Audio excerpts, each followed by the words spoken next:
अमृताची गोडी देवा तुझ्या भजनात अमृताची गोडी देवा तुझ्या भजनात अमृताची गोडी देवा तुझ्या भजनात मनाला दिसावा तुझे बनात मनाला दिसावा तुझे बनात अमृताची गोडी देवा तुझ्या भजनात अमृताची गोडी देवा तुझ्या भजनात अमृताची गोडी देवा तुझ्या भजनात अमृताची गोडी देवा तुझ्या भजनात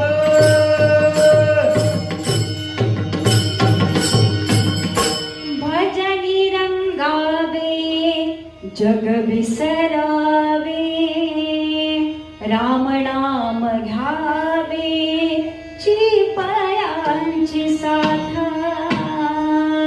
गोबराने सांगितलं महाराज एवढं नामस्मरण घ्या ना की तुम्हाला जगाचा विसर पडला पाहिजे. ठीक आहे ना महाराज. आम्ही आज कीर्तनात उभं राहिलो, आम्हाला तो बाहेरून गेलेला डिस्टर्ब झाला तरी महाराज आमची मानसिकता थोडीफार हलते का, कारण तो डिस्टर्ब होतोय, कानावरती पडतोय.